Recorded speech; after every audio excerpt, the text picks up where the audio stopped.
Speak his name and he shall appear. Mike Roeth is here. Introduce him, Dave. Mike Roeth, who heads up. He's the executive director of NACFE, the North American Council on Freight Efficiency. Good morning, Mike. Sounds like you're in a moving vehicle at the moment. No, I'm sat still. I'm not too far from you guys. I'm over in Gulf Shores, Alabama. I think I told you last week I was here, so I'm here getting a little R&R and work done. Does that make sense? Yeah, that's what I'm doing. Wow. Has, by the way, because we're on the river, cold fronts tend to make their way to us faster. Are you guys getting that cold weather, or are you just being able to enjoy the beach? Well, yes and no. I mean, it's there was 3 inches of snow in northern Indiana where I tend to live, and down in the teens with wind chill. So it's warmer here than that. Let's just leave it at that. Hey, by the way, 48 degrees can be a balmy condition if the alternative is 19 with a wind chill factor of 5. So yeah, it's all relative. I can kind of get by. And Dre and I were talking. You and I talked a little bit about this before. Dre and I were talking this morning that we're both excited because the temperatures here are in the 40s, which means tonight he and I can actually fire up grills in the darkness and get by a fire and do some cold weather grilling. By the way, so we're excited about that. I know you're a fan of occasionally getting a fire going as well. Okay, so very good. So what's happening on the beach? What are you doing when you're not relaxing? What are you collating? What are you organizing? And what are you looking at?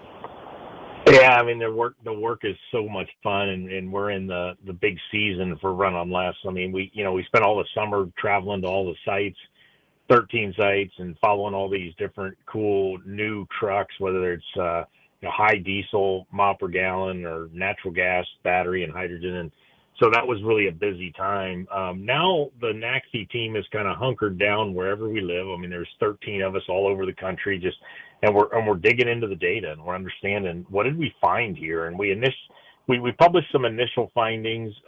More of that will be shared this week. But there's something exciting I do want to tell you guys about. We have a data set that's 2 million lines worth of data. So we tracked and displayed and showed the data online for 14 trucks over 18 days, and the data was, taken every 10 seconds. So tons of data. I'll never open those files because I won't have a clue what I'm looking at, but there are a lot of people are. So the data's out there for geeky folks to go look at and make some thoughts. But we've also announced, since we talked, a workshop we're going to conduct in Boulder, Colorado, so just outside of Denver, where we're inviting anybody that downloaded that data and went through a bit of a thorough analysis project and want to share that with NACFE. You can join us. The thing is, it's like a potluck dinner. If you bring a dish, you got to bring a dish to share to participate. So you have to bring that presentation, but we expect maybe 15 to 20 others will do the same thing. So a lot of fun and detailed work looking at a lot of what's going on. I mean, that'll help us a lot because friends of ours and people out there analyzing the data will tell us what they've learned, and we'll probably come up with additional insights to what we've already had or what we'll do in our own work. And it'll be a lot of fun. So we expect, university research centers, the truck OEMs, infrastructure folks, and other groups to join us there. It's going to be really good. Now it'll be geeky, it'll be a lot of detailed data stuff, but that's where the real insights come from. What does that look like, by the way? How do people? Is it different methodologies? Do you guys try to control the narrative in which things are presented to you, or do you kind of let people take their own approaches? Yeah, great question. It's both. So we will have. I mean, you can't do something like this without some sort of process template to follow. So each organization will get 15 minutes, and to be in the room, you got to bring a presentation, unless you're one of our fleets. So NACFE's got fleets that are deploying these technologies, some of which were in the run, some not. So there's a group of fleets will be there. I call them like the America's Got Talent judges. So they'll be in the front row. So 15 minutes to present, 5 minutes from of questions from the fleets, and then we'll go to the next one. So we'll do 3 an hour. And guys, if it's 20 of these, that's with breaks, that's a full day or day and a half. but we'll also have networking time and just other sort of quiet time or time where, the fleets or the different presenters, the different organizations can speak amongst themselves and say, hey, I saw you presented this. I don't understand it. And so there'll be plenty of time for that with the people that are there. This potluck analogy, when I first came up with it, I was like, it's kind of corny, but it really fits what we're trying to do, because we also want a diversity of presentations. We don't want them all to be on battery. We want some of everything. So we'll work with the people wanting to come. We'll work with them over the next few months to have a mixed table, so not everybody brings a baked beans. You know what I'm saying? Yeah, I mean the basic idea is to prevent everybody from trying to one up everybody, because it's really about just making sure that whatever method you need to kind of communicate the data the most effectively through your interpretive lens is done. But at the same time, there's no first prize for the county fair here. This isn't the science project, and that's the danger of a setup like this, right? That it does turn into the science project as opposed to just a really kind of lively discussion about what the data is telling different shareholders and stakeholders. Go ahead. Yeah, there'll be highly biased people in the room. So whether it's I hate to even make it up, but somebody who's like supplying natural gas trucks and want them to be a higher part of the share going forward, they're going to probably take a look at this data with a bias towards natural gas, and then there'll be others with less biases. So we're encouraging that, and although this sounds a little risky for us, we're confident that the benefits will be worth some of those risks. And everybody, people want to move this along, and it'll be a great event, and we won't have anything to worry about. So let me ask you, in regards to once that is done, because so much of what you guys do, Mike, is literally like you will gather data, have people meet, make presentations, talk about what those presentations and what that information means, and then what is after that? What is the next step? Yeah. I had a different question for you today, but you have opened up a whole Pandora's box here when you said presentation. Yeah.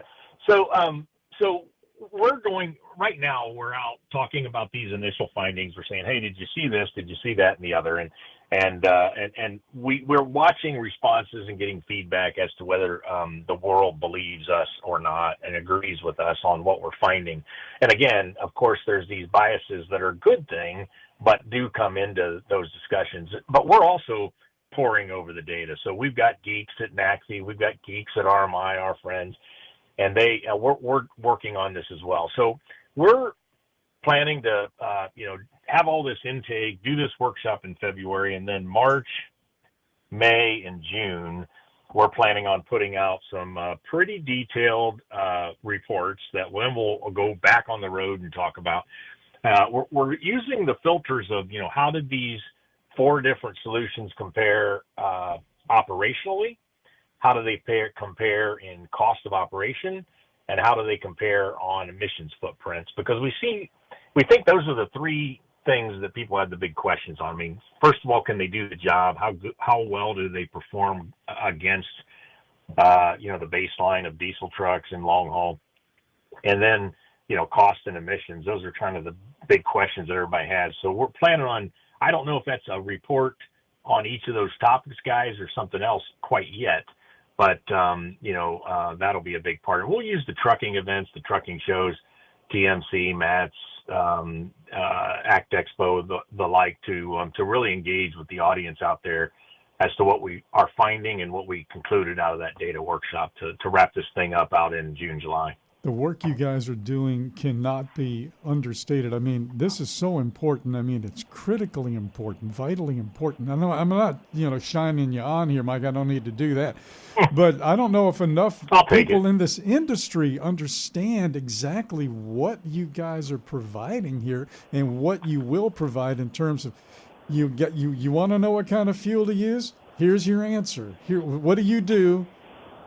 You find out what they do and what they need, and you got an answer. You'll have an answer for them. And it's not, I get asked all the time.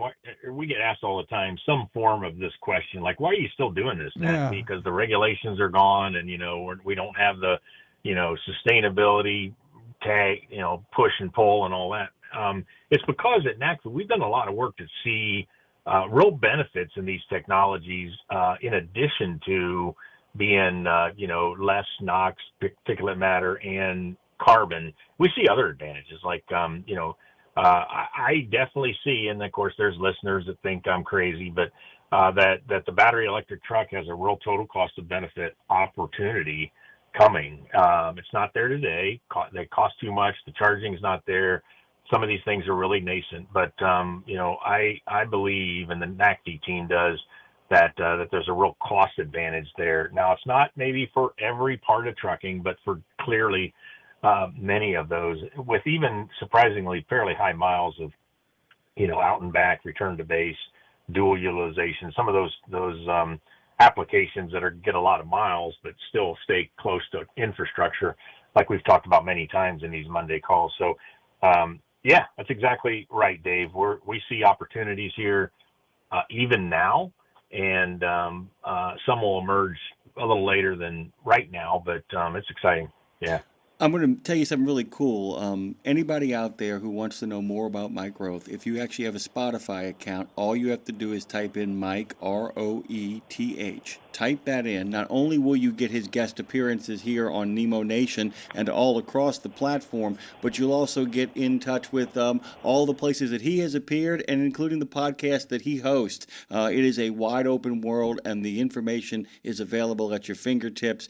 Guys, R-O-E-T-H. Will actually open up a lot of doors for you and a lot of podcast platforms. And Dave, what is the big website, though? Give it to him one more time. NACFE.org. Mike, enjoy the beach. Just have a good time.